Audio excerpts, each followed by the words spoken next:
Gracias, Pilar. Bien, voy a presentar el trabajo Estimación de la producción y el rendimiento de la cosecha del trigo en Andalucía mediante modelos basados en series temporales de imágenes de satélite. Bueno, este trabajo se ha hecho en colaboración con Valle Gea Cobrero, que es una estudiante de máster, del máster de Geografía del departamento, y con Esperanza Sánchez Rodríguez, también profesora del departamento y que trabaja también en teledetección. Bueno, actualmente la agricultura se enfrenta a grandes desafíos, fundamentalmente relacionados con el cambio climático, pues el aumento de temperatura afecta negativamente a la producción del trigo. El potencial de la producción mundial de trigo descendió un 5,5% entre los años 1980 y 2008. Se estima además que la producción mundial caiga un 6% por cada aumento de 1 grado centígrado en la temperatura media global. A esto además hay que añadirle el aumento de la población mundial y por tanto un incremento en la demanda de la producción de alimentos. Entonces, bueno, en este escenario, ¿no?, con esta problemática, pues se hace necesaria mejorar, bueno, mejorar la eficiencia y en eso también cuantificar la producción y el rendimiento fundamentalmente pues de los cultivos principales, ¿no? En este caso nos ocupamos del trigo, pero bueno, también del arroz o cultivos en los cuales se sustenta la alimentación, ¿no?, mundial, fundamentalmente.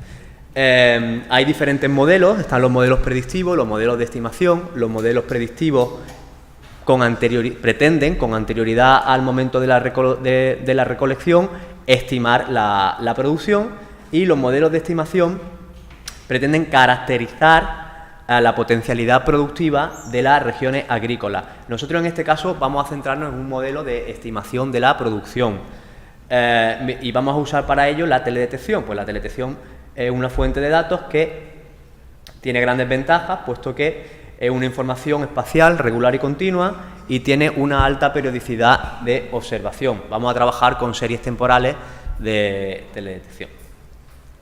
Bueno, el objetivo principal del trabajo es desarrollar diferentes modelos empíricos que estimen el rendimiento y la producción de trigo en Andalucía a partir de los datos del índice de vegetación MTCI, Meris Terrestrial Chlorophyll Index. No estamos usando NDVI, que es lo habitual, sino que hemos decidido usar MTCI entre los años 2006 y 2011. Hemos desarrollado en concreto 3 modelos, 2 relacionados con la producción y 1 relacionado con el rendimiento. Por tanto, son 3 los modelos de estimación con los que hemos trabajado. El trigo en Andalucía supone un 6,5% de la superficie total agraria de Andalucía y produce el 15% de la producción nacional. Es decir, Andalucía no es la principal productora, hay otras comunidades con mayor extensión de trigo, como son, por ejemplo, Castilla y León. Pero en Andalucía el trigo es un cultivo importante. El trigo tiene una exigencia, especialmente en cuanto a su temperatura. La temperatura es el factor más limitante. Y esta tiene que oscilar entre los 18 y los 28 grados centígrados. También es importante que el pH se mantenga entre 5,4 y 7, con suelos bien drenados y aireados, y tiene una necesidad de precipitación en torno a los 500-600 milímetros durante el ciclo en general, y en primavera tiene que alcanzar entre los 300 y los 400 milímetros. Por ello, no todas las provincias de Andalucía son aptas o son idóneas para el cultivo de trigo. Fundamentalmente, las mejores son Sevilla, Córdoba, Cádiz y Huelva, lo cual no quiere decir que no haya trigo en Granada, Jaén, que también lo hay, pero con menores rendimientos y con menor productividad, con menor producción. Bueno, en ese trabajo hemos usado múltiples fuentes de información. Hemos usado las series temporales del índice MTCI, del Meris Terrestrial Chlorophyll Index, porque nos permite conocer, o es un proxy al contenido en clorofila, y proporciona una buena estimación del periodo fotosintéticamente activo y, por tanto, del crecimiento del trigo. También hemos usado las declaraciones de pago único de la Política Agraria Común, la PAC. Con la PAC podemos identificar qué recintos de Andalucía se han cultivado con trigo en secano, fundamentalmente. Luego después usamos el SIGPAC porque nos permite localizar las parcelas de trigo. Es decir, en la PAC tenemos la declaración de qué cultivo se ha sembrado en cada recinto, en cada parcela de Andalucía, y en el SIGPAC tenemos la localización o tenemos esos vectoriales de polígonos que nos permiten localizar esas parcelas. Luego después usamos también el Anuario de Estadística Agraria y Pesquera de Andalucía. Aquí tenemos datos de rendimiento y producción anuales y provinciales, a nivel de cada provincia y para cada año. Y por último, también usamos la encuesta de superficie y rendimiento agrícola de España, la encuesta ESIRCE. Aquí tenemos ya valores de rendimiento, pero en este caso no son a nivel provincial, sino que son a nivel de recintos. Tenemos múltiples recintos y así nos permite hacer un downscaling, es decir, ya no tenemos que trabajar a nivel de provincia, sino que podemos trabajar ya a nivel de parcela. Bueno, esas son las fuentes de datos que hemos usado. Esto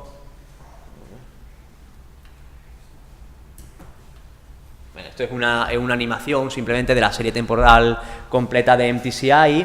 Bueno, como he dicho, no hemos trabajado con la serie temporal completa de MTCI porque la serie abarca desde 2002 a 2012, pero en este caso teníamos la limitación de que el SIGPAC solamente tenemos datos a partir de 2006, por ello no hemos incluido la serie completa de 2002. 2012 no lo hemos considerado porque el año no está completo, ¿de acuerdo?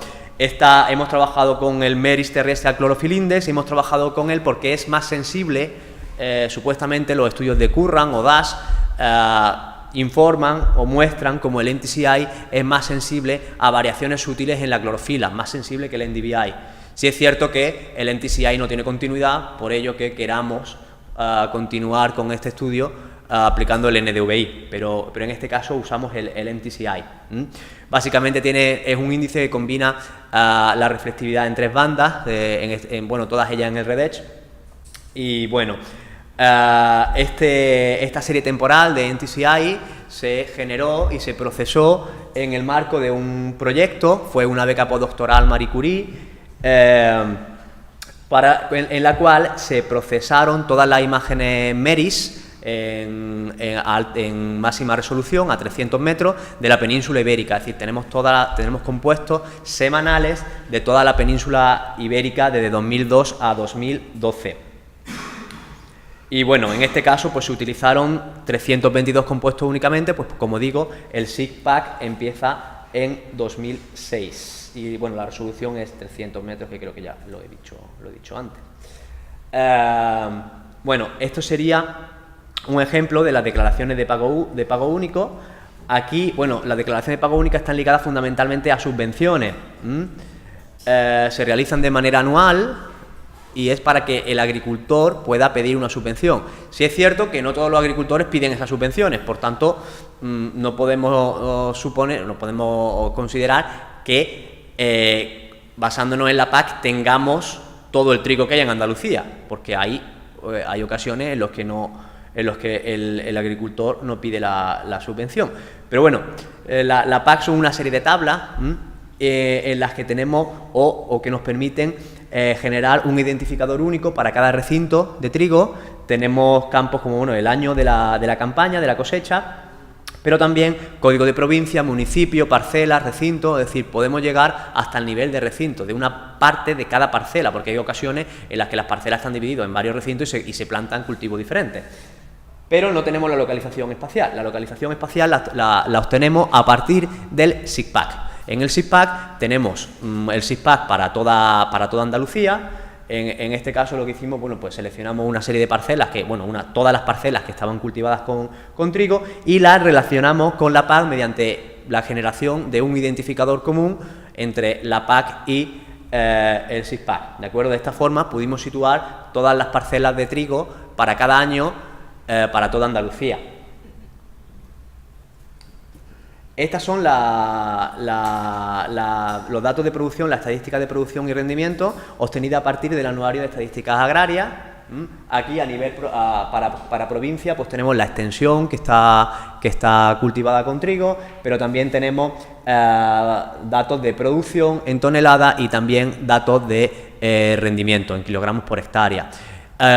Es cierto que no es una aproximación a la producción y al rendimiento, porque la verdad que estos datos pues tienen una cocina, digamos, entre comillas, considerable. Quiero decir, se basa muchas veces en venta de semillas, en una serie de parámetros que dificulta también su modelado, como veremos posteriormente, pues no son fiables, ¿no?, al 100%, pero es lo que tenemos. Por último, también usamos las encuestas ESIRCE. En este caso, lo que se hace es, para una serie de parcelas, para una serie de recintos, hay unos técnicos que visitan esas parcelas en campo y estiman un rendimiento.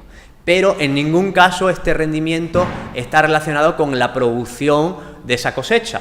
Y muchas veces se visita ese recinto con anterioridad a la cosecha. Quiere decir que también las encuestas ESIRCE tampoco son muy fiables en ese sentido, quizás bastante menos, como ya veremos, que los datos de producción o rendimiento a nivel provincial. Bueno, esto es un ejemplo del ciclo del trigo. Empezamos, bueno, la siembra empieza en otoño, luego durante el invierno pues se produce la fase vegetativa, la fase de germinación y ahijado, y en primavera tenemos la fase reproductiva, el encañado y el espigado. Nosotros vamos a centrarnos fundamentalmente en nuestro modelo en el espigado, pues cuando empieza a formarse el grano, ¿de acuerdo? Entonces, ¿qué vamos a hacer? Pues vamos a buscar en la serie temporal de MTCI el momento en el que se produce el máximo de la serie, puesto que ese momento marca el comienzo del espigado, de la formación del grano. Y después vamos a considerar los 30 valores posteriores como un proxy de la cantidad de biomasa, digamos, que vamos a relacionar con la producción con posterioridad.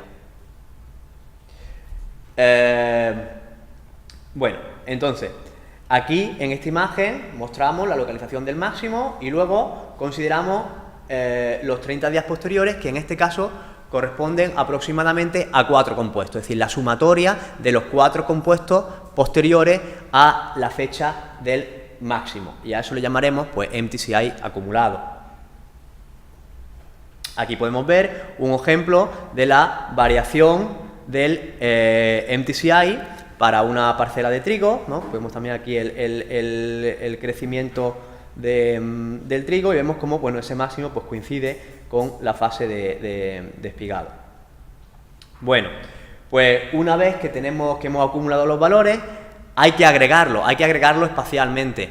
¿Por qué? Pues porque tenemos que relacionar los valores de MTCI agregados, una vez que ya han sido acumulados, con la estadística de producción a nivel provincial. Por tanto, pues hay que hacer una agregación, digamos, temporal y una agregación espacial.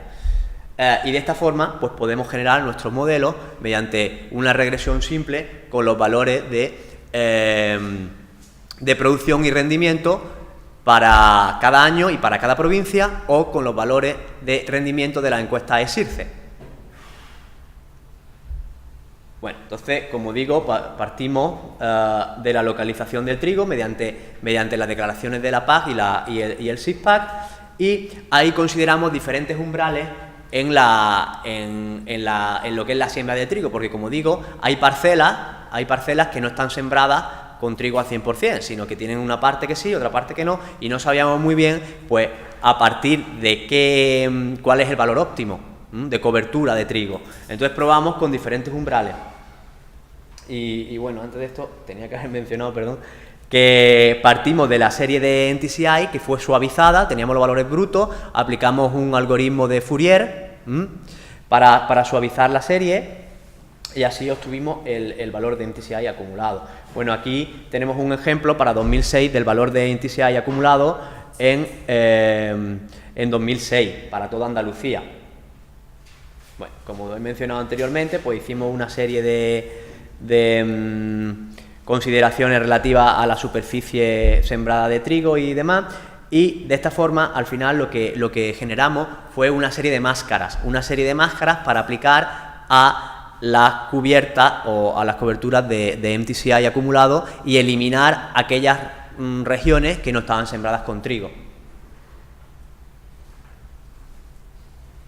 Bueno, estos son unos ejemplos de las diferentes coberturas de trigo en diferentes años.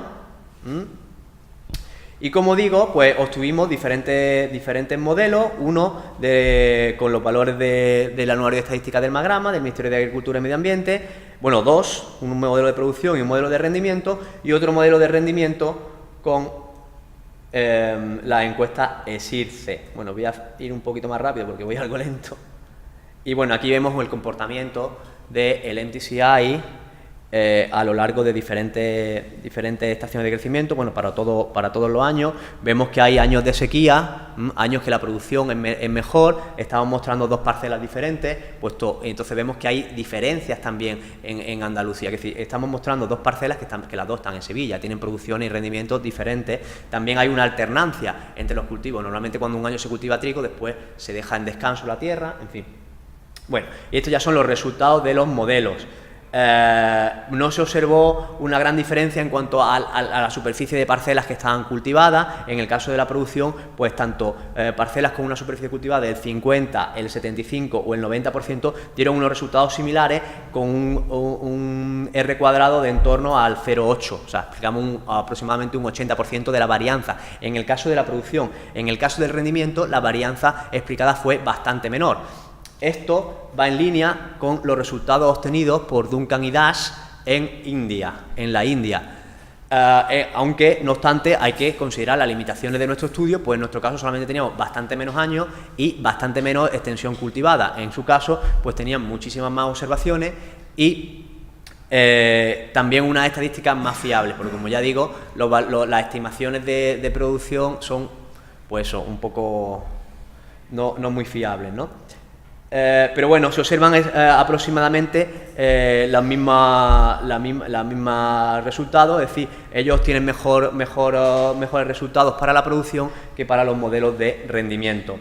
Esto es el resultado con las encuestas de SIRCE, como podemos ver, el modelo pues no es significativo, o sea, el poder predictivo del modelo es ninguno, básicamente, lo cual nos hace pensar que para cualquier valor de NTCI acumulado podemos tener cualquier tipo de rendimiento.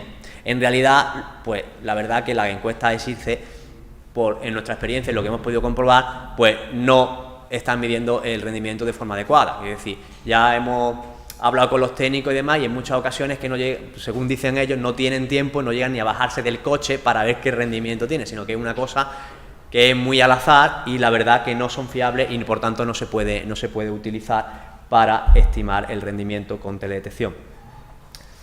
Y bueno, pues básicamente pues estas serían las conclusiones, que existe una relación lineal significativa entre los datos de la estadística del MAGRAMA y los valores de MTCI. En el caso del rendimiento, esa asociación también fue significativa, aunque con menor poder predictivo, y en el caso de la encuesta de SIRCE, pues no es posible estimar el rendimiento a nivel de parcela, probablemente debido porque esa fuente SIRCE no es fiable.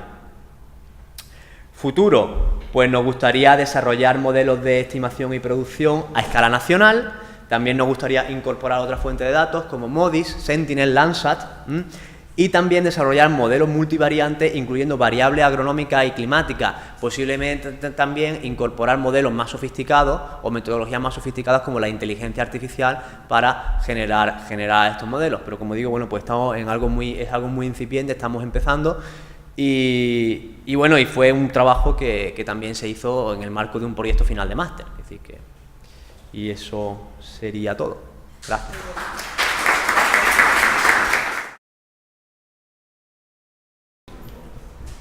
Bueno, pues esto también, en este caso, es un trabajo final de grado. La idea era presentar esto como un póster, pero al final, por temas de organización del congreso, pues lo han pasado a una sesión y quien iba a presentar esto no ha podido venir. Es un estudiante de grado, como digo, y este es su trabajo de final de grado. Entonces tampoco es...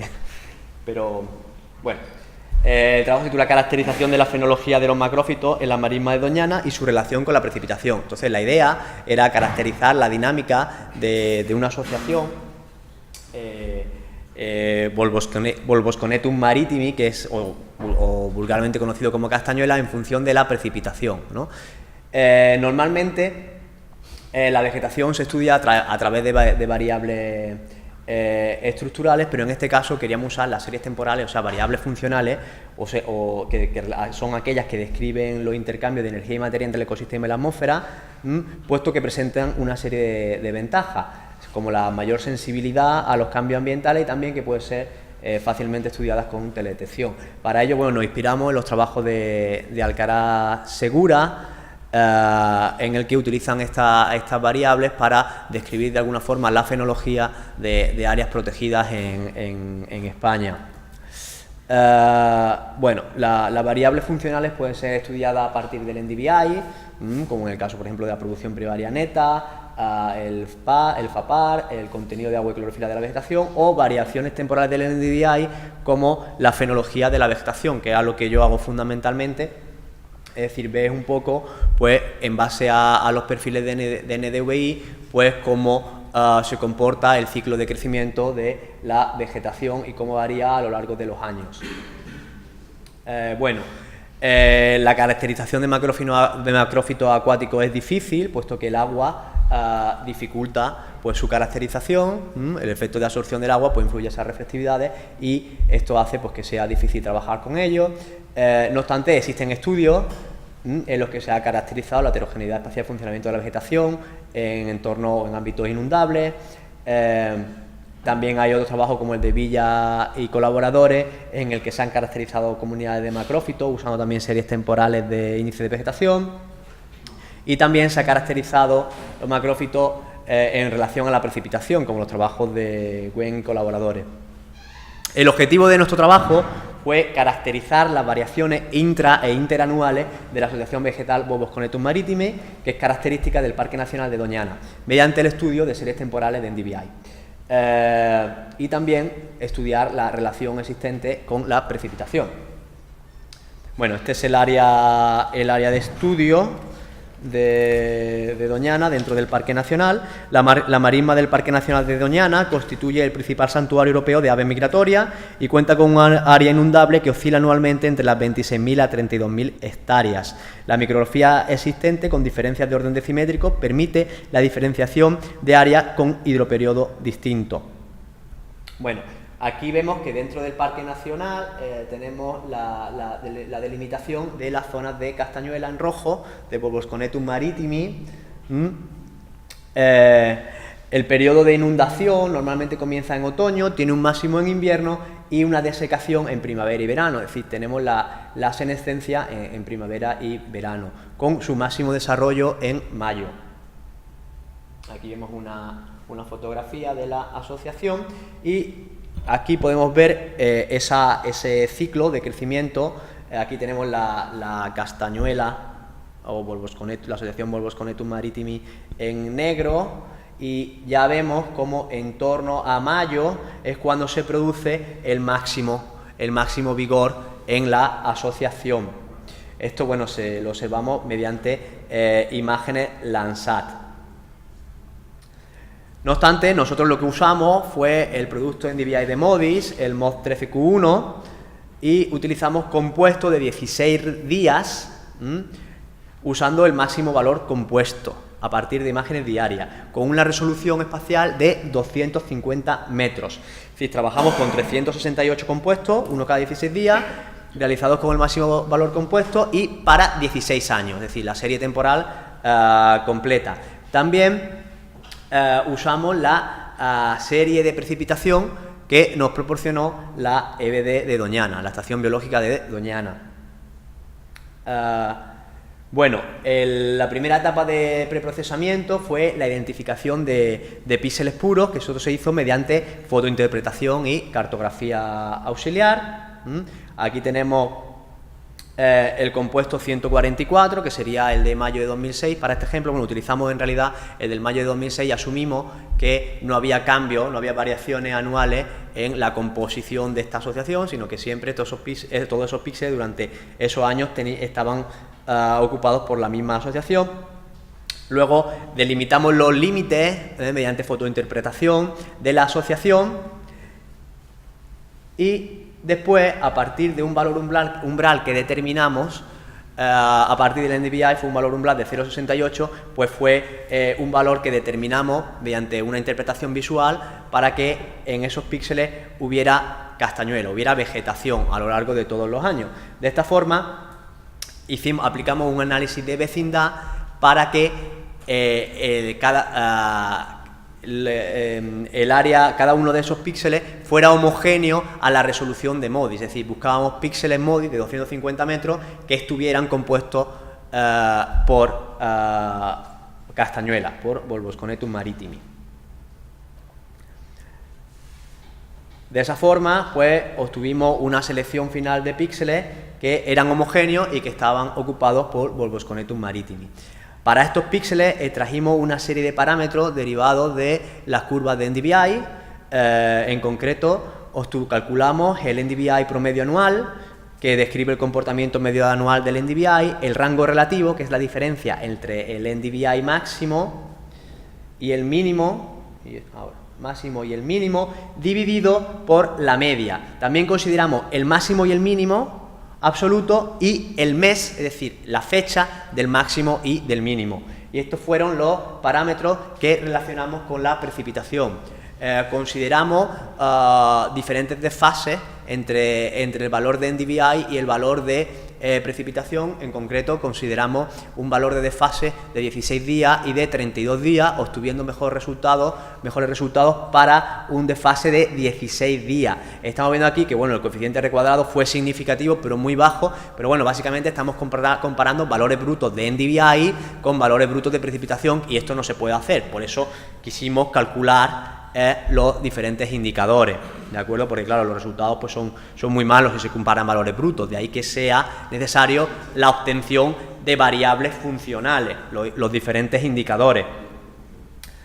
Luego, en el caso del máximo, se llevó a cabo un segundo análisis, en este caso agrupando los datos por año hidrológico. Bueno, aquí vemos un ejemplo de lo que sería el perfil interanual del NDVI en relación a la precipitación. Vemos que existen periodos de sequía en torno a 2005, no había una baja precipitación y demás, y bueno, vamos viendo que existe un cierto acuerdo, aunque si bien con un desfase entre los valores de precipitación y los valores de NDVI, aunque no es posible relacionarlo de forma directa. Aquí tenemos esos ejemplos de los que hablo en la sequía del año 2004-2005, y bueno, y esto es un ejemplo de la variabilidad interanual en los diferentes parámetros. El mínimo tuvo una gran variabilidad y fue muy sensible a los cambios en la inundación, el rango del relativo también con una alta variabilidad y muy sensible a los cambios en la precipitación e inundación. El máximo NDVI y el NDVI promedio pues presentaron una variabilidad muy baja.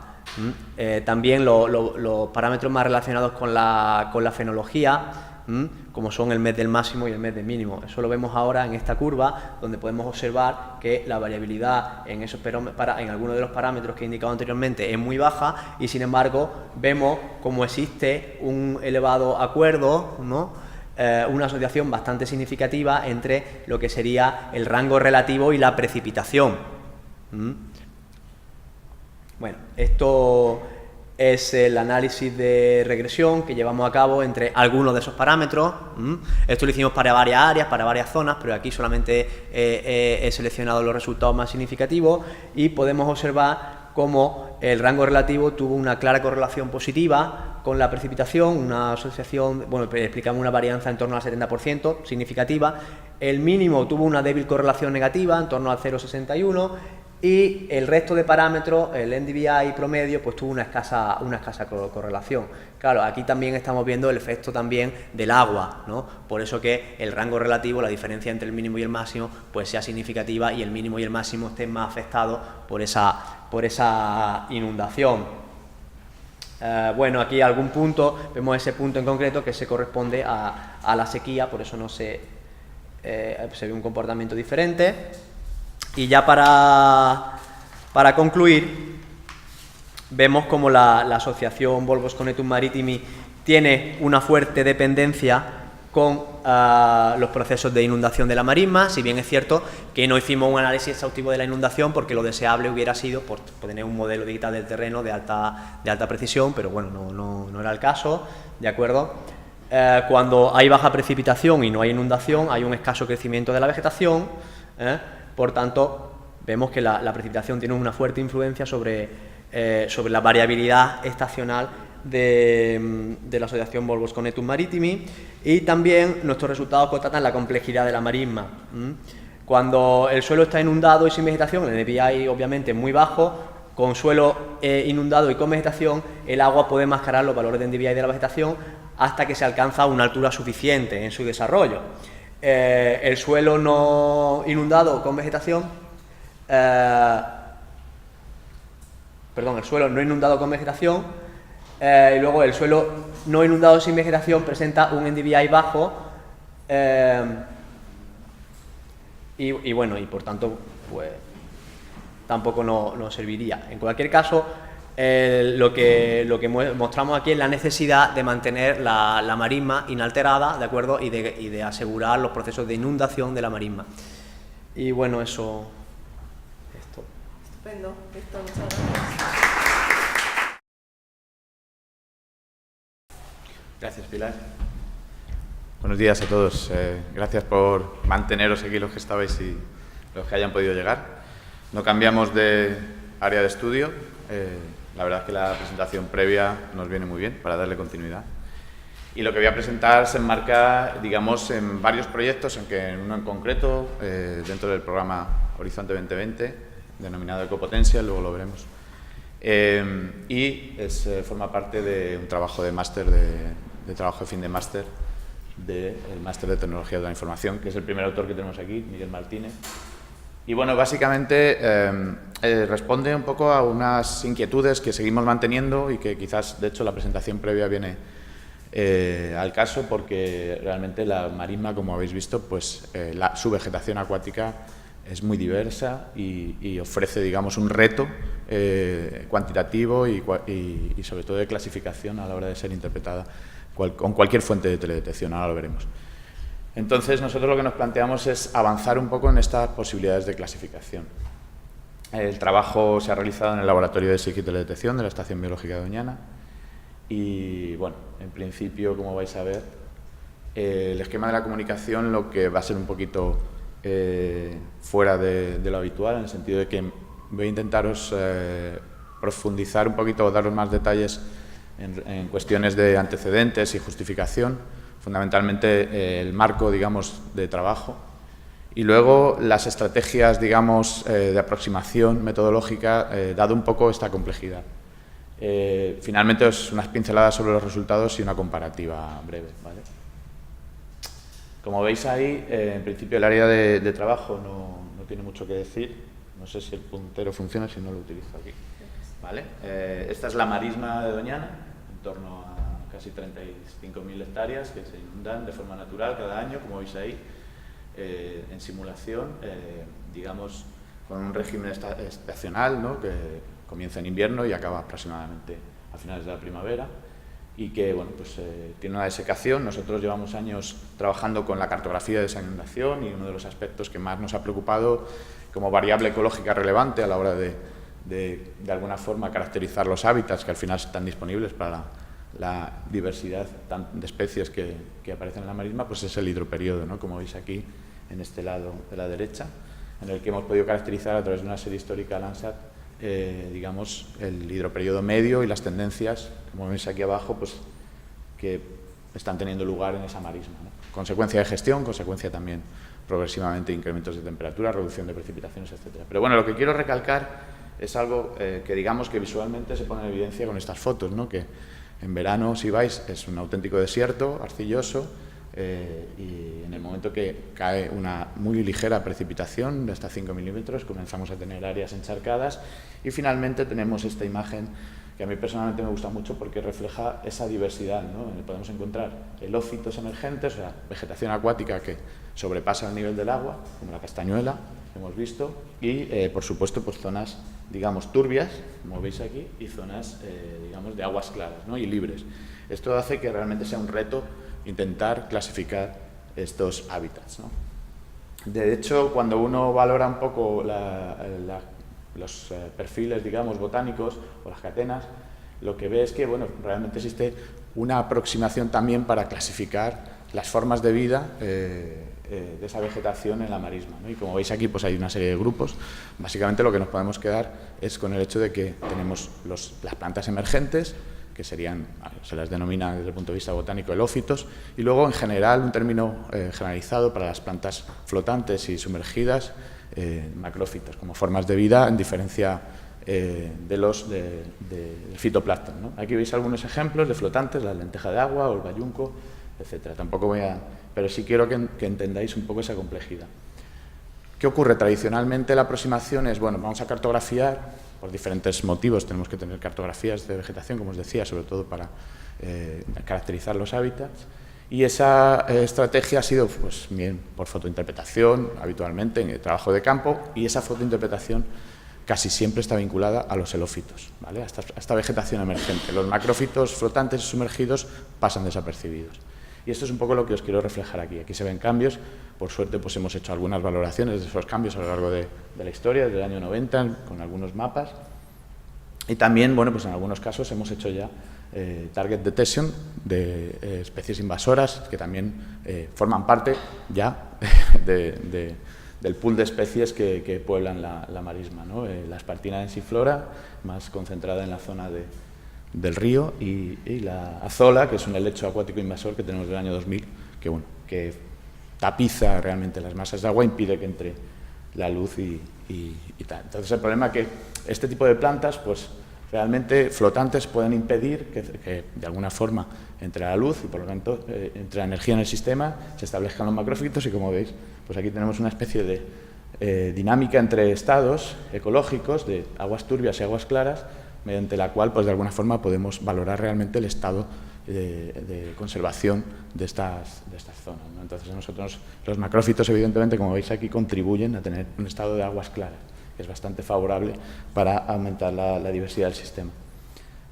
Como os decía al principio, este proyecto, bueno, este trabajo se enmarca en varios proyectos, pero en la actualidad es uno que se denomina Ecopotential, que os comentaba al principio, en el cual, pues fundamentalmente el objetivo que se busca es de alguna forma caracterizar los servicios ambientales que proporciona la marisma, desde el punto de vista fundamentalmente de esta narrativa,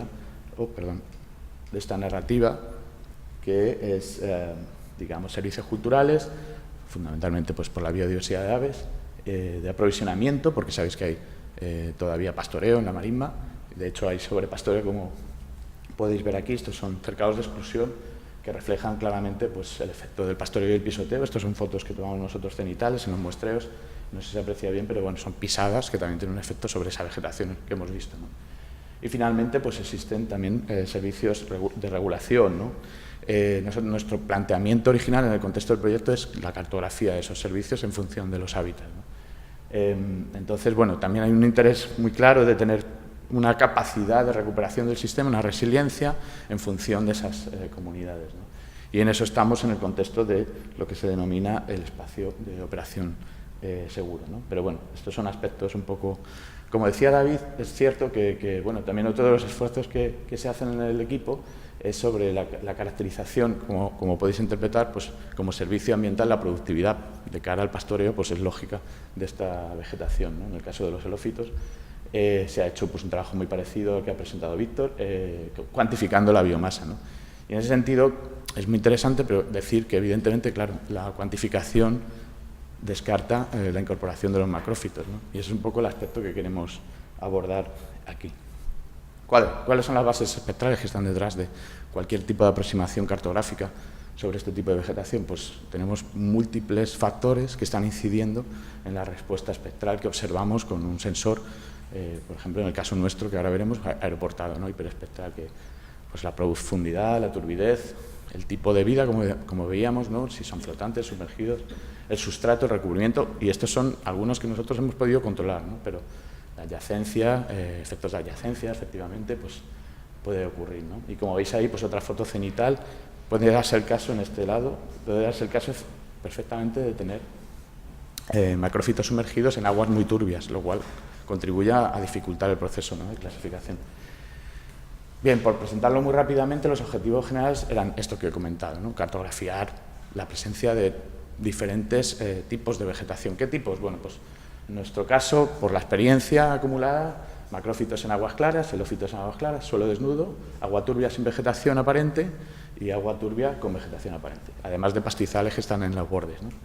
También queremos valorar el acerto empleando tanto firmas espectrales de laboratorio como firmas extraídas de las imágenes. Y ahora veremos en qué consistió la estrategia.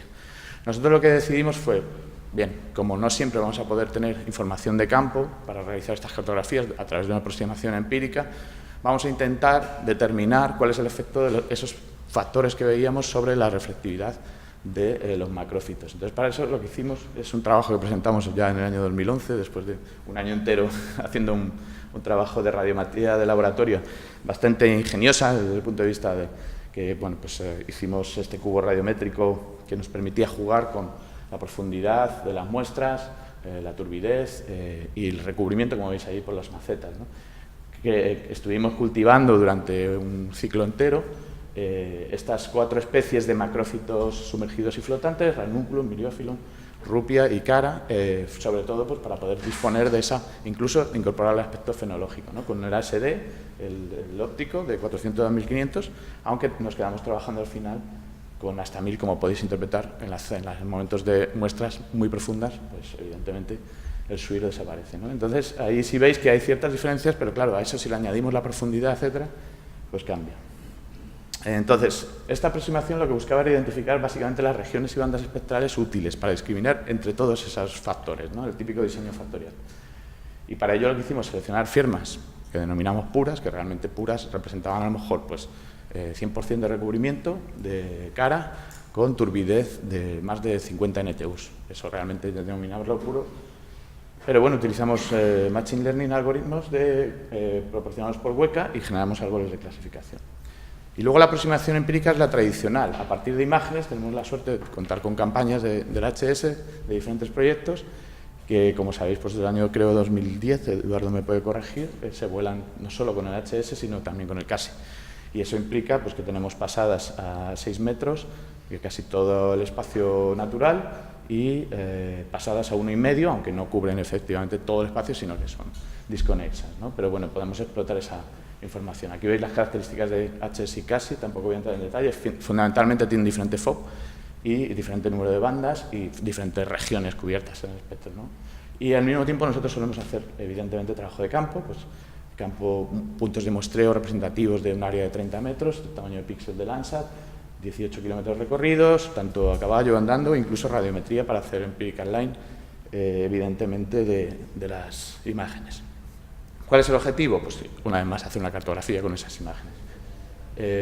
Aplicamos empirical line, seleccionamos un área de ensayo para valorar realmente, fundamentalmente, de acuerdo con la información disponible, sobre todo la pureza de esas, digamos, datos de campo, ¿no? Aplicamos MNF, máxima verosimilitud por un lado, y árboles de clasificación con algoritmos de Machine Learning, ¿no? Entonces, como resultados, enseñaros que la aproximación factorial lo que nos permitió fue seleccionar de un total de 132 firmas puras con diferentes valores y rangos de esos parámetros que intervienen en el diseño factorial: turbidez, profundidad baja, fenología. Extremos siempre, lógicamente, porque si no obtenemos firmas mixtas. Y finalmente, a partir de la implementación de estos árboles de decisión de Random Forest y J48, pues obtenemos unas regiones del espectro que son realmente las que nos están diciendo: en estas zonas es donde vas a encontrar la mayor discriminabilidad entre todas las muestras que tienes. Y eso a nosotros nos ayuda muchísimo, porque realmente nos está dando pistas de que podríamos acabar implementando algún tipo de algoritmo de clasificación sin necesidad de información empírica, ¿no? Los resultados de la aproximación factorial solo los pudimos aplicar, evidentemente, a macrófitos, estos que veíamos sumergidos y flotantes, a esa clase en concreto, ¿no? Porque es la que teníamos en firmas de laboratorio. Y lo que hicimos fue, pues, una vez aplicada, a través de unos mínimos y máximos en las bandas que habían sido seleccionadas como más informativas, pues aplicamos esa cartografía tanto para HS y para CASI. Lo que vemos que evidentemente pues, el efecto de la resolución espacial de CASI de 1,6 pues mejora muchísimo la cartografía, y además aparecen los macrófitos en las zonas tradicionalmente de borde coincidentes con donde tienen lugar, ¿no? llegamos hasta valores del 73% de acierto. Por el otro lado, de la aproximación empírica, pues tampoco, fijaros que tampoco salió nada mal, porque la clasificación supervisada, a través de máxima verosimilitud, pues ofreció unos resultados, sobre todo, de hecho, de acierto global de todas las clases. Aquí estamos clasificando todas las clases de las que hablábamos, no solo macrófitos, porque sacamos las firmas a partir de las imágenes y encontramos aciertos bastante buenos. Curiosamente, la que más es el HS, a pesar de tener, en este caso, una resolución más grosera, para todas las categorías. La aproximación empírica a través de algoritmos de árboles de decisión basados en J48, pues produjeron bastante peores resultados, curiosamente. Finalmente, a modo de, digamos, a modo de, digamos, de visualización rápida del trabajo en sí, pues nuestra propuesta parte, por un lado, de firmas espectrales, por otro lado, de imágenes, y lo que pretende es, de alguna forma, alcanzar el objetivo de cartografía a través de, por un lado, aproximación empírica y, por otro lado, aproximación factorial. Y lo que vemos es que realmente la aproximación factorial, a partir de las firmas, nos está proporcionando, al menos para la clase macrofitos, un acierto muy similar al que obtenemos con las clasificaciones basadas en firmas espectrales extraídas de las imágenes, ¿no? Y esto nos satisface porque realmente nos permite seguir pensando en la posibilidad de implementar un modelo en el resto de pasadas y de campañas que hemos tenido para hacer clasificaciones sin necesidad de apoyo de campo, ¿no? A modo de síntesis, pues, deciros que evidentemente la mayor confusión espectral la tuvimos en la clase entre agua turbia con vegetación aparente, que es ese caso que no sé si recordáis al principio, hay una foto, porque realmente es difícil de entrever, y es lógico, la presencia de macrofitos en aguas turbias, ¿no? Y bueno, curiosamente es algo que nos hace sospechar del problema de escalado, ¿no? En el tema de tener píxeles, digamos, mayores con HS, porque curiosamente parece ser que refleja mejor la homogeneidad de las diferentes cubiertas y parece ser que con máxima verosimilitud está obteniendo mejores resultados para todas las clases de la clasificación. Sin embargo, lógicamente, pues casi produce mejores resultados exclusivamente para macrofitos. Lo que yo os decía un poco es que esa aproximación factorial basada en firmas espectrales pues realmente nos está motivando para proporcionar los mismos resultados en otras pasadas, y por último pues queremos también incorporar evidentemente el resto de parámetros, ¿no?, que estamos cuantificando con esas firmas, que es por ejemplo el recubrimiento es bastante interesante. En fin, no me quiero extender, pero dar las gracias a los equipos que han participado, sobre todo a Miguel Martínez Almarta, que ha sido digamos el estudiante de máster, equipo de seguimiento de procesos naturales, al LAST, al INTA, y aprovecho, tengo que hacer un poco de publicidad, que recientemente hemos acabado ya de darle forma a una entrega, a un libro que edita Springer, que está en el horno y va a salir en breve, que revisa un poco la contribución de la teledetección en estos ámbitos de conservación en entornos naturales que plantean realmente retos muy complicados a la hora de abordarse, ¿no? Pues simplemente que lo sepáis, que va a salir y que esperamos que pueda gustaros. Gracias.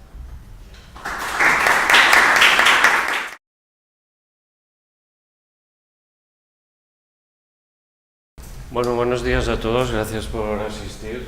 Soy el responsable del área de teledetección en el Instituto Cartográfico y Geológico de Cataluña, y me gustaría plantear esta presentación desde un punto de vista muy concreto, y es que lo que les voy a presentar es un encargo de un usuario final, ¿sí? Un usuario final que en este caso fue la Diputación de Barcelona, porque había detectado un problema y era el decaimiento de los bosques. Ellos hacen un survey con agentes rurales y puntualmente van viendo por toda Cataluña sitios donde se produce este decaimiento, pero nos planteó en un margen de 3 meses si podíamos ser capaces de hacer un mapa más global de dónde estaba este decaimiento, de la evolución de este decaimiento, para después utilizar esta información como una herramienta de decisión, ¿sí? Este es el objetivo del trabajo, que va a ser un poco estos índices, y aquí tenéis una imagen de los agentes rurales donde se va observando esta afectación. Esta afectación nos la hicieron estudiar concretamente en una zona cerca de Barcelona, que es toda la comarca del Maresma, Esa fue la máscara que nos pasó la gente de la Diputación de Barcelona. Cuando hablo de la Diputación de Barcelona hablo de la gente responsable de medio ambiente que por tanto se patea este territorio y conoce la fenomenología de los bosques de la vegetación. Y hay algunas consideraciones iniciales. Primero, se limitaba la comarca de Maresma, se estudiaba solo la zona del bosque, luego vamos a hablar del problema al respecto del tema del matorral, y esto significaba unos 146 kilómetros cuadrados de extensión para estudiar. Aparte de las imágenes Sentinel-2, también se utilizó, que voy a hacer algún comentario al respecto, el mapa de cubiertas y suelos de Cataluña a escala 1:5000 de 2009, ¿sí? Que es el más actualizado que tenemos. Cuando nuestro departamento se empezó a volcar la información de Sentinel-2, vimos que teníamos una gran ventaja. Una primera ventaja es que la zona, en esos momentos tal y como se distribuían las imágenes, la zona de trabajo caía dentro de un mismo gránulo, ¿sí? Lo cual nos facilitaba el trabajo. Ese gránulo de 100% kilómetros cubría perfectamente la zona de estudio, y se trabajó con la corrección radiométrica y geométrica que proporcionaban las imágenes del Open Access Hub. Posteriormente se generó la corrección atmosférica en base al Laser Center Core, con sus limitaciones, sus defectos y sus virtudes, para el trabajo que hacíamos y en el margen de tiempo de contrato, y en 3 meses me entregas producto final para tomar decisiones, podía ser suficiente, y se hicieron temas de extracción de nubes para focalizarnos en la zona de estudio. Vimos que en toda la serie temporal, es verdad, había un control de calidad geométrica, unos ciertos desplazamientos que no superaban el píxel, y que por tanto podíamos utilizar toda la serie de imágenes o analizar esa serie de imágenes sin tener que entrar en mayores correcciones geométricas, ¿sí? Las imágenes que se utilizaron en principio fueron todas estas imágenes desde el 30 de noviembre del 2015 hasta el 24 de noviembre del 2016. El encargo era estudiar 2015 y 2016 si era posible o viable, pero tuvimos la gran fortuna de que, muchos de vosotros lo sabréis, ya después del funcionamiento, las primeras imágenes creo que son de diciembre del 2015, pero luego salieron imágenes de la Commission in Phase de agosto del 2015, ¿sí? Con lo cual nos pudimos centrar en esas imágenes de 2015 de agosto y de 2016 básicamente para hacer este trabajo, este estudio, ¿no? Aunque las analizamos todas, luego vais a ver por qué al final nos quedamos con las imágenes de agosto. ¿Y cómo vamos a detectar ese decaimiento? Se utilizaron y se intentaron ver el comportamiento y cuál era la expansión radiométrica de diferentes índices. Es verdad que dentro de la literatura de los diferentes índices, y teniendo en cuenta que trabajábamos con Sentinel-2, nos centramos bastante en el NDVI, en el EDI y en el MSI, pero vimos varias cosas, y sobre todo, insisto, asesorados también por el trabajo de campo y por el conocimiento de la viva.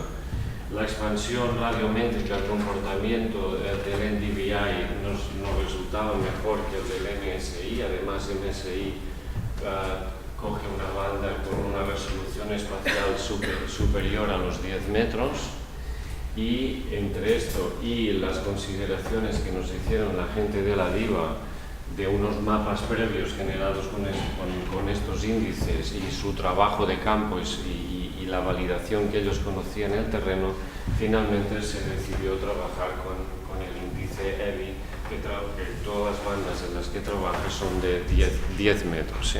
Porque estábamos un poco al límite entre el mapa de cubiertas a 5000, el trabajo de campo para que sea una decisión de soporte, pasar de 10 a 20 metros, realmente era un cambio bastante significativo en el producto. Por ejemplo, aquí podéis ver una imagen en falso color, RGB del Sentinel-2A, en ese momento aún de Sentinel-2B no había, combinando bandas 8, 4 y 2.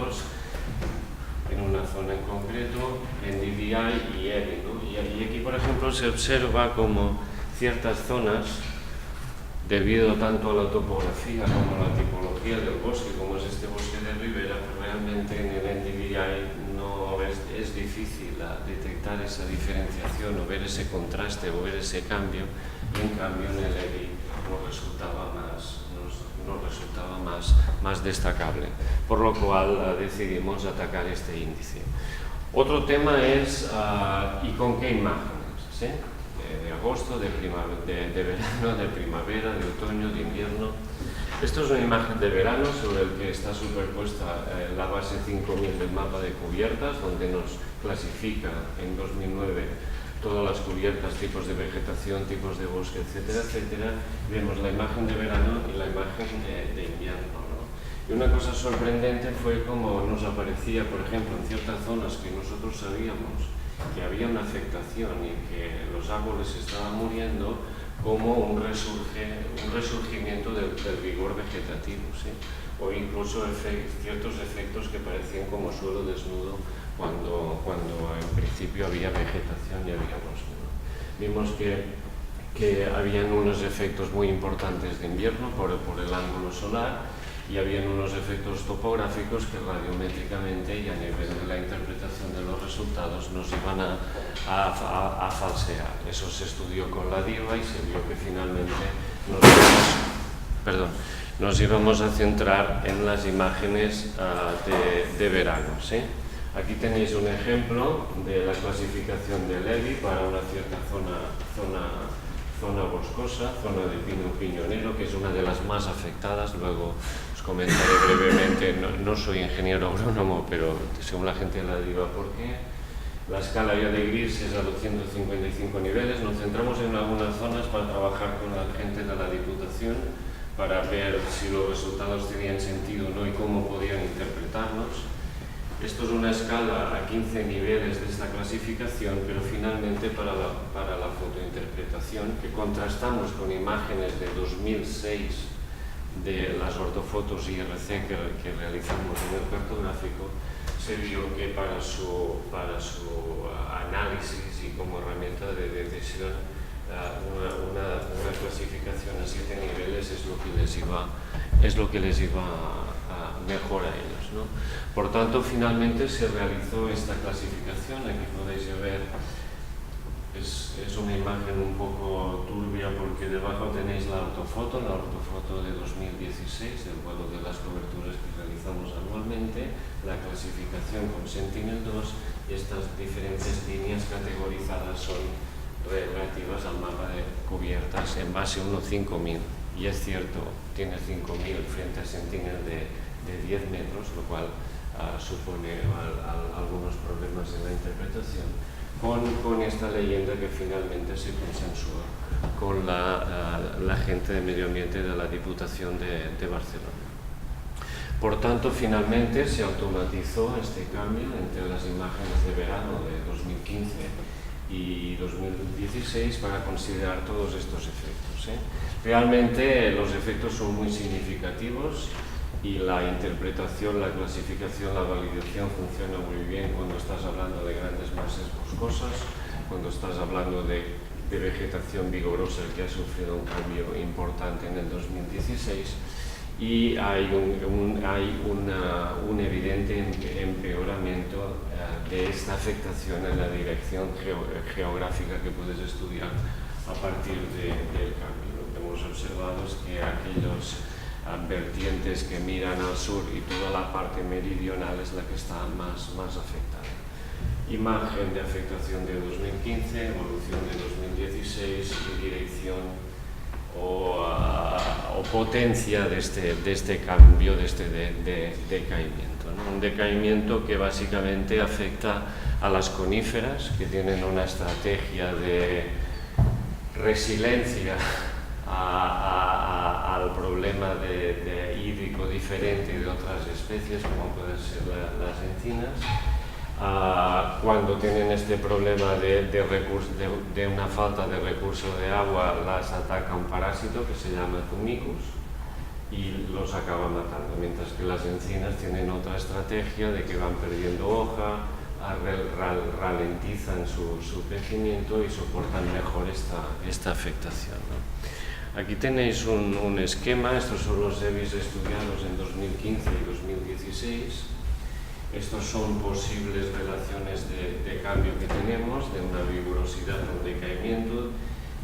Hemos visto cómo a veces por efectos topográficos y cómo la radiometría incide, puedes tener pasos de decaimiento a vigor o de decaimiento aquí el árbol o el bosque realmente se ha muerto. En este sentido, nuestra sensación es que esto está teniendo ciclos entre los 2 y 4 años, ¿sí? Entre que el árbol empieza a estar afectado y finalmente puede llegar a esta situación, por lo cual se hacía crítico el estudio o seguir estudiando esto en el 2017. ¿Sí? Aquí tenéis la imagen con la que hemos trabajado y procesado y que posteriormente hemos hecho la máscara de nubes y la máscara que nos ha pasado la Diputación para trabajar solo en la zona de bosques. Imagen de verano, finalmente seleccionada para 2015, para 2016 y, como comentaba, la afectación más elevada es en la parte meridional y las vertientes más orientadas al sur. Aquí tendríamos la provincia de Barcelona y esto está ploteado sobre un mapa topográfico. Aquí tenéis diferentes subvenciones. Finalmente la Diputación de Barcelona ha generado tres mapas a escala 1:25.000 que recubren toda esta zona, ¿sí? Y donde está publicado por la Diputación de Barcelona y la Asociación de Propietarios Forestales. Esto se ha convertido, por tanto, en una herramienta de soporte a la decisión. Eso me refiero a que estos mapas, o a partir de estos mapas generados, es decir, el cartográfico lo que ha hecho es procesar unos datos y pasarlo a información. La Diputación de Barcelona ha transformado esta información en un conocimiento y ahora el Departamento de Agricultura ha tomado estos mapas y a partir de esta información va a vehicular dónde y de qué manera se van a dar las subvenciones para servicios de silvicultura y ayuda o limpieza de los bosques en función de esta información, ¿no? Por tanto, es cierto, se ha realizado una detección automática y una clasificación y validación que hemos hecho con el conocimiento del campo y del terreno de la DIVA, pero también por fotointerpretación de las imágenes IRC a 25 centímetros del 2016. Quiero recordar que el mapa de cubiertas era de 2009, ¿sí? Y por tanto las zonas pueden cambiar. Los resultados son excelentes en las grandes zonas afectadas y bien iluminadas. De hecho, lo que vemos es que la afectación, una vez ha tomado una cierta parte del bosque, esa afectación va creciendo en función de esa célula o ese núcleo. Es difícil ver en zonas vigorosas que aparezca nueva afectación, sino que es una mancha que se va extendiendo y entonces va agrupando otras zonas. Creemos que el ritmo de decaimiento puede tener esa afectación entre 2 y 4 años y afortunadamente se nos ha vuelto a contratar para 2017 hacer el mismo trabajo en una zona ya más ampliada y tomar también 15 y 16 sobre esa zona más ampliada. Por tanto, mi conclusión final es que era una demanda de un usuario que se ha transformado en una herramienta de soporte a la decisión y se están tomando decisiones en función de esta información y por tanto, desde el punto de vista de la observación y como responsable de él en el cartográfico y geológico, estamos aquí. Es decir, técnicamente es factible trabajar con imágenes Sentinel-2 para hacer este estudio. Económicamente es viable, ¿sí? No sería por extensión y porque también cubre zonas urbanas con otro tipo de plataformas, incluidas los sensores hiperespectrales y los aviones cartográficos. No sería económicamente viable, y con Sentinel sí que lo es, y sobre todo y fundamental es deseable. Es decir, hay detrás un usuario final, una diputación, una agrupación de propietarios forestales y un departamento de agricultura que a partir de esta información la ha transformado en conocimiento. Y por mi parte esto es todo. Nuestras futuras tareas van a ser trabajar en 2017, porque se nos ha encargado mejorar el perímetro de los bosques, ¿sí? Vamos a trabajar con información líder y fotogramétrica para intentar hacer una mejor delimitación de este límite entre bosque y matorral. Vamos a hacer trabajo de campo y validación simultáneas, cosas que no se ha hecho este año, aunque sí se ha aportado el conocimiento del territorio por parte de la LIVA. Vamos a trabajar e intentar corregir el efecto topográfico toda esta serie y poder tener una clasificación semiautomática con datos de entrenamiento gracias a la validación de campo. Y por mi parte esto es todo, y muchas gracias por su atención.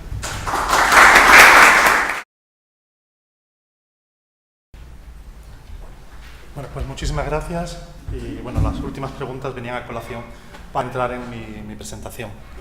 Bueno, mi nombre es David Aragonés, vengo de la Estación Biológica Doñana. En Doñana hacemos otras cosas que no tienen que ver con Doñana, y esto es una línea que estamos intentando iniciar sobre fenología de superficie y masas forestales.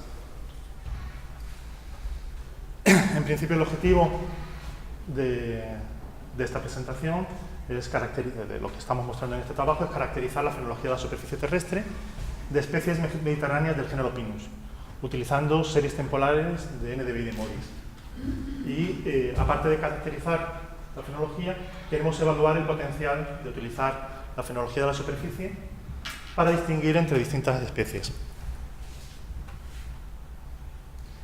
Bueno, la fenología de la superficie, o Land Surface Phenology, es el estudio de los momentos, de los valores en los ciclos de cambio recurrentes en la superficie terrestre, usando series temporales de índice de vegetación derivados de sensores remotos. ¿Y por qué? Bueno, pues el comprender cómo varían nos puede predecir los continuos cambios en la dinámica de la Tierra, y es un indicador biológico clave para detectar la respuesta de los ecosistemas terrestres a la variación climática. Y puede compararse directamente con información climática regional. Bueno, el diagrama de flujo del trabajo, bueno, partimos del Inventario Forestal Nacional. El tercer inventario forestal es el que está realizado por completo para toda la superficie de España, y a partir de este tercer inventario hacemos una selección de aquellas parcelas del inventario que pertenecen a pinos, a especies de pinos, y que son adecuados para trabajar con teledetección, que todas no lo son. Utilizamos imágenes de MODIS y aplicamos un suavizado a estas imágenes, que explicaré posteriormente, y extraemos parámetros fenológicos.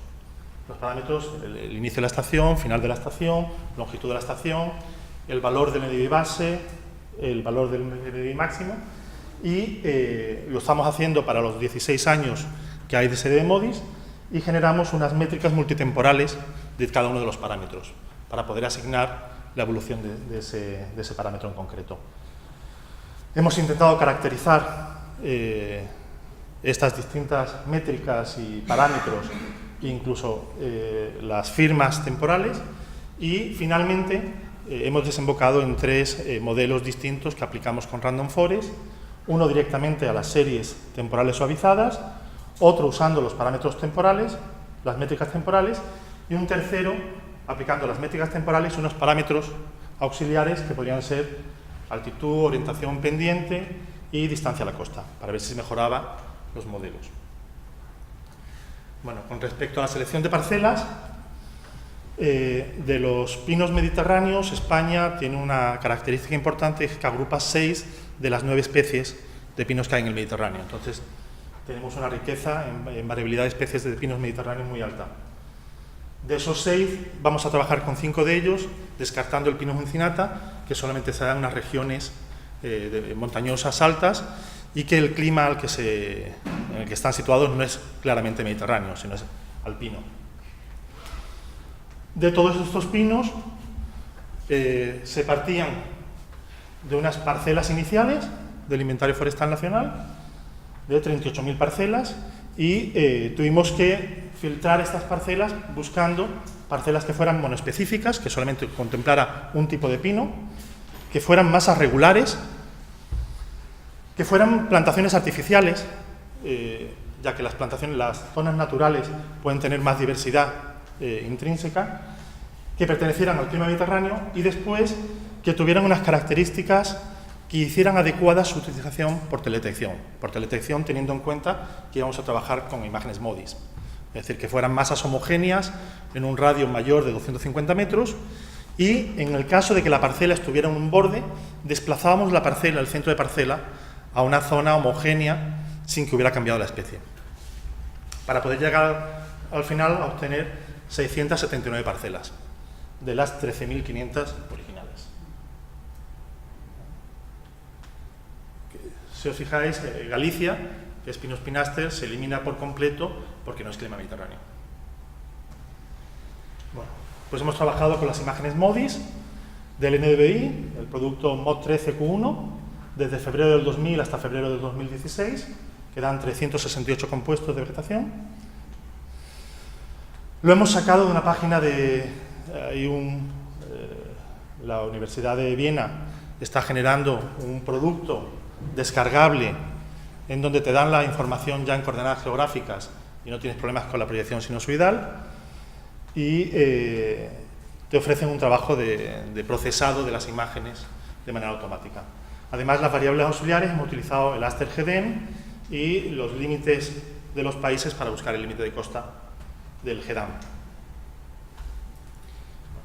El método de suavizado inicial es más bien una eliminación del residuo, y es un interés personal el utilizar este método, definido por Verbessel en el 2010, y es un método de descomposición de series temporales, y separa la serie temporal en su componente de tendencia y estacionalidad, eliminando el residuo que no cumple las características que puedan tener la tendencia y la estacionalidad. Nosotros lo usamos aquí solamente para quitarnos el ruido y obtener la curva generada por la estacionalidad de la tendencia, la suma de las dos componentes. La extracción de parámetros se hizo con TimeSat, en donde se obtienen pues, el día de inicio de la estación, el día de fin de la estación, la longitud de la estación, el valor base de NDVI, que es la media entre los mínimos anterior y posterior, el día del año en que se alcanza la mitad de la estación de crecimiento, el valor máximo del NDVI, la amplitud del NDVI y el valor de la integral del NDVI. Todos estos parámetros se calcularon para cada uno de los ciclos, de los 15 ciclos, desde el 2000 al 2016, y para sintetizar la variabilidad se calcularon las siguientes métricas temporales, ¿no? La mediana, el percentil 10, el percentil 90, la diferencia entre el percentil 90 y el 10, desviación estándar, pendiente de la recta de regresión, coeficiente de determinación y número de ciclos anuales con datos válidos. Esto para cada uno de los parámetros que hemos definido anteriormente. Todo esto se utiliza para meterlo en un algoritmo de Random Forest, que ya ha habido varias presentaciones que han estado explicando Random Forest, pero bueno, ¿por qué nosotros utilizamos Random Forest, no? Pues tiene una capacidad para aprender patrones complejos, considerando relaciones no lineales entre variables explicativas y dependientes, una capacidad de generalización y por tanto aplicable a bases de datos incompletas o ruidosas, e integran diferentes tipos de datos en el análisis, ya que hay una ausencia de suposiciones, como por ejemplo la normalidad, y permite la interpretación de resultados, ya que permite obtener patrones para una mejor explicación de un fenómeno dado, mostrando las variables más importantes, que mostraremos a continuación. Bueno, entre los primeros resultados, a la hora de caracterizar, obtenemos los perfiles de NDVI para los 16 años, del 2000 al 2016, y vemos el comportamiento de las distintas especies a lo largo de los años. Estamos mostrando las 5 especies distintas y hay patrones claramente distintos entre unas y otras.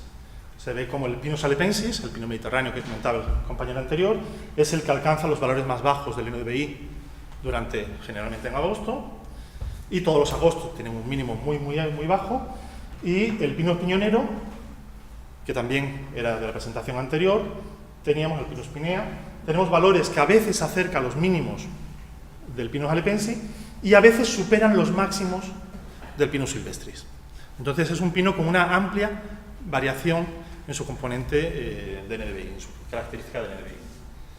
Esto nos permitió detectar la presencia de ciclos húmedos o ciclos secos, es decir, aquellos años en que el pino piñonero alcanzaba o llegaba a un valor muy bajo, semejante al del pino halepensis, al pino mediterráneo, los años 2000, 2005, 2009 o 2015, indican periodos de sequía en la zona en donde habita el pino piñonero, la provincia de Huelva, Sevilla, y son años muy secos en esa región.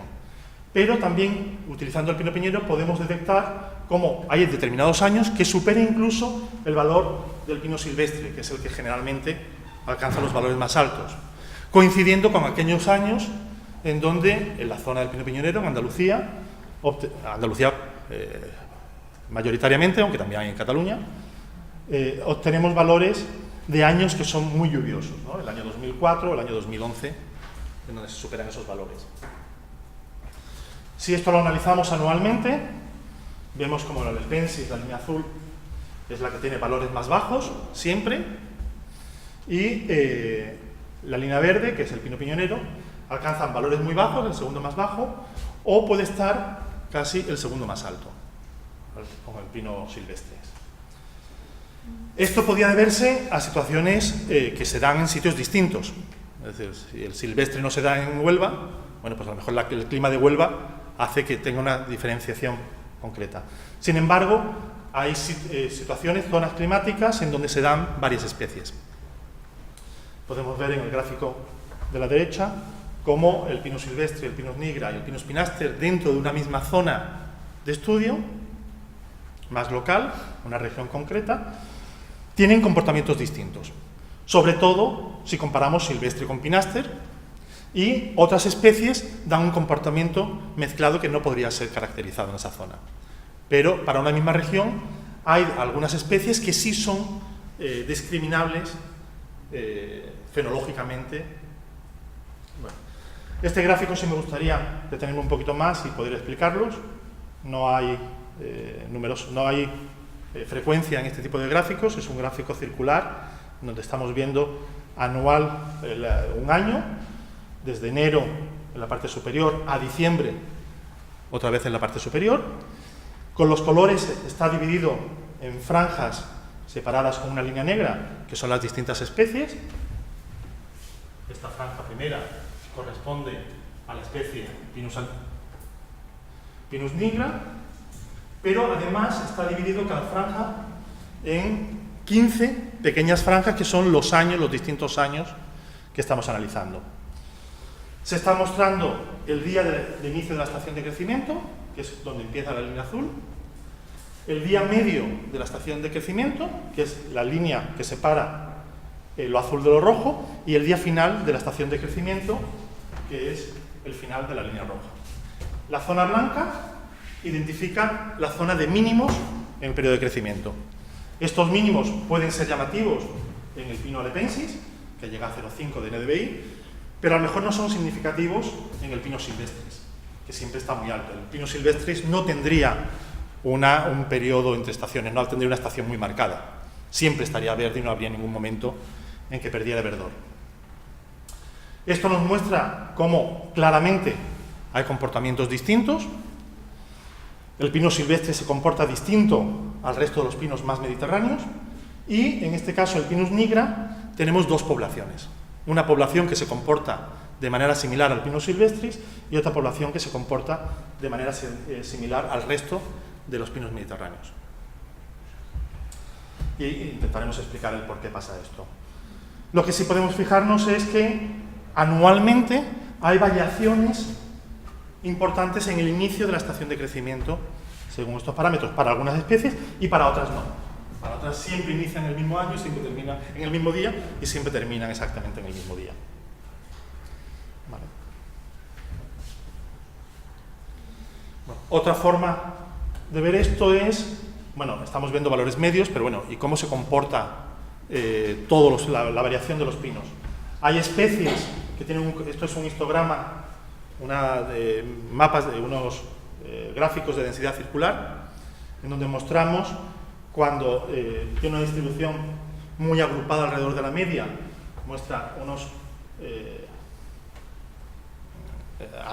valores muy altos del histograma, muy concentrados, y cuando tiene una distribución no regular a lo largo de la media, pues tiene distribuciones que se dan en una amplia zona.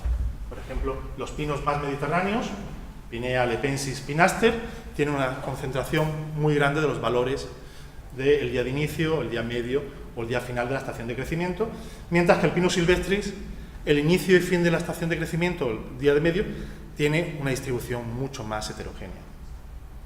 El Pinus nigra nos muestra otra vez las dos poblaciones, una población típicamente mediterránea y restos de poblaciones que se dan en otras zonas.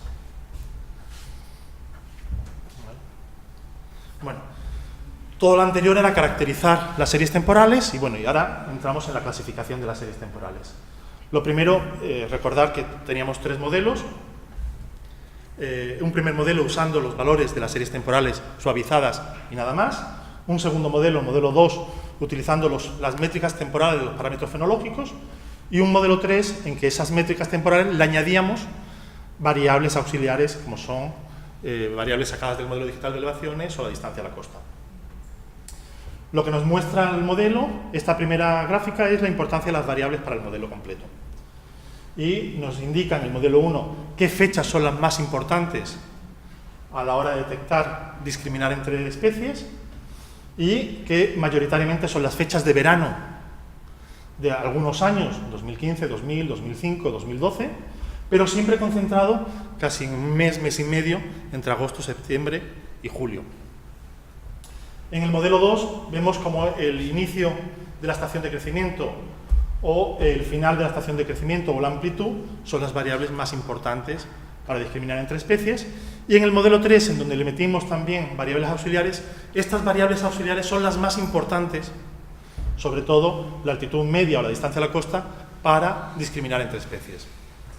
Y después le sigue el inicio de la estación de crecimiento o el final de la estación de crecimiento. Si esto lo analizamos para cada una de las especies, vemos como no todas las variables son importantes para todas las especies, habiendo variables concretas que son muy importantes para una determinada especie. ¿Vale? Podemos detectar como para Pinus nigra casi ninguna variable es importante y sobre todo la amplitud es muy importante para Pinus piñonera, que es la que más amplitud tenía en la fenología. ¿Vale? La altitud media es muy importante para Pinus silvestris y Pino piñonero, pero no lo es tanto para Pinaster o lepensis. Finalmente, tenemos unos resultados de clasificación en donde conseguimos una clasificación superior, un acierto global superior al 73%, siendo mucho más interesante el modelo 3, en donde metes variables accesorias, como el modelo digital de elevaciones, pero en donde el modelo 1, en donde metíamos las series temporales suavizadas, nos dan un valor de 0,75 con un kappa de 0,67, que es suficientemente importante para poder diferenciar, discriminar entre especies del mismo género. Es decir, no nos podemos olvidar, y a partir de valores de NDVI, de una serie temporal de NDVI. Entonces, esto nos indica que entre el modelo 1 y el modelo 2 son muy parecidos. Si hay una diferencia entre usar el modelo 3 y el modelo 2, es decir, las variables auxiliares sí apoyan mucho más la discriminación de las especies a partir de parámetros fenológicos. Bueno, como conclusiones, las diferentes especies de pinares mediterráneos pueden ser discriminadas usando series temporales de NDVI, su fenología y o variables fisiográficas, y la exactitud global de los modelos fue adecuada, mayor del 70%. Las variables más importantes para clasificar especies de pinos fueron los compuestos de NDVI relacionados con el verano, los parámetros fenológicos, día de fin de la estación y día de comienzo de la estación, y la altitud y la distancia a la costa. Pinus silvestre fue la especie que mejor se discriminó, a pesar de tener una estacionalidad poco marcada, pero con fechas de comienzo de la estación de crecimiento que difieren del resto de las especies. Pinus pinea fue la segunda mejor especie en términos de discriminación, seguido de Pinus halepensis. Pinus nigra fue la peor especie. Tenía unos valores bajos en todas las clasificaciones y el Pinus nigra ha sido plantado varias variedades o subespecies distintas y se ha plantado una especie procedente del centro de Europa y de forma indiscriminada se plantó por toda España. En algunas zonas está bien plantado, con climas algo más continentales, pero en el momento en que se plantó en zonas mediterráneas es una especie que no está adecuada a esa zona. No hemos encontrado distribución de las subespecies de Pinus nigra en donde se plantaron, entonces es muy difícil poder caracterizar cuáles pertenecían a un grupo o cuáles otras. Sí lo podríamos hacer a partir de los parámetros fenológicos, intentar decir que aquellas parcelas cuya inicio de estación de crecimiento se parece mucho más al Pinus silvestris proceden de una subespecie distinta a la mediterránea. Bueno, hay trabajos. Uno de los principales problemas que teníamos es que el valor mínimo es en agosto, que eso todo el mundo lo entiende, es el momento en que estamos más secos, pero los valores más altos se dan en diciembre. Y eso había problemas con los forestales de entender que la vegetación más activa está en diciembre, cuando se pensaría que estaría en primavera. Sin embargo, la mayoría de los autores, para mapas globales, indican que en el Mediterráneo el momento del máximo se da en diciembre y no en marzo, abril o mayo, cuando serían los valores de primavera. Pues muchas gracias por su atención.